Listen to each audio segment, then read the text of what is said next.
শুষ্ক মৌসুমে পানি আটকে তারা আমাদেরকে পানি শূন্য করে দেয়, আর বর্ষার মৌসুমে বাঁধ খুলে দিয়ে অকাল বন্যায় বাংলাদেশের উত্তর পূর্বাঞ্চলকে তারা ভাসিয়ে দেয়। আমাদের ফারাক্কা খুলে দিলে আমাদের সেই পদ্মা যমুনার পানিতে মানুষ প্লাবিত হয়ে পড়ে। 54টি নদী ভারত থেকে বাংলাদেশ হয়ে বঙ্গোপসাগরে প্রবাহিত হয়েছে, তার 30টিতে তারা বাঁধ নির্মাণ করেছে।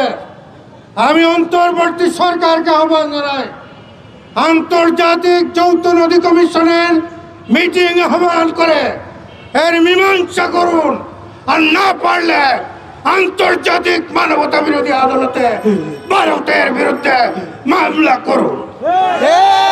বাংলাদেশের মানুষ বাতে মরতে পারে না, পানিতে মরতে পারে না। এই জাতি ঐক্যবদ্ধভাবে বন্যা দুর্গত সমস্ত মানুষের পাশে দাঁড়াবার জন্য আমি উদাত্ত আহ্বান জানাচ্ছি।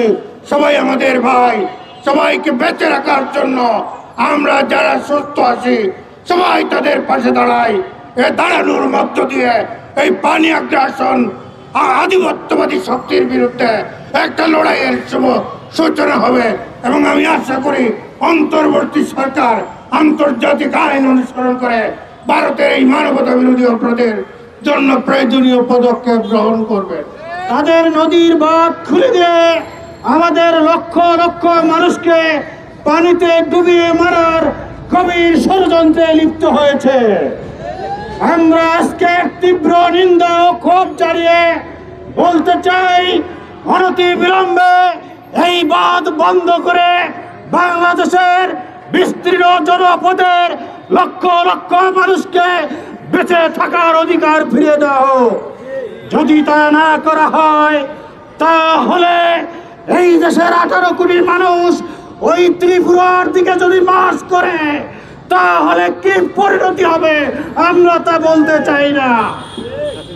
সংগ্রামী বন্ধুগণ, এই সরকারের কাছে আমরা আবেদন করতে চাই, ভারতের সাথে অনতিবিলম্বে আমাদের অধিকারের দাবি জানিয়ে মীমাংসা করা হোক। সাথে সাথে বন্যা দুর্গত এলাকার বিপর্যস্ত মানুষকে উদ্ধারের ব্যবস্থা করে পুনর্বাসনের ব্যবস্থা করা হোক।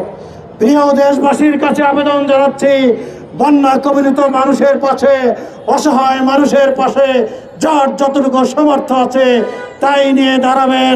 আমরা সকলকে নিয়ে বন্যার্ত মানুষের পাশে দাঁড়ানোর জন্য সবাইকে আহ্বান জানাচ্ছি।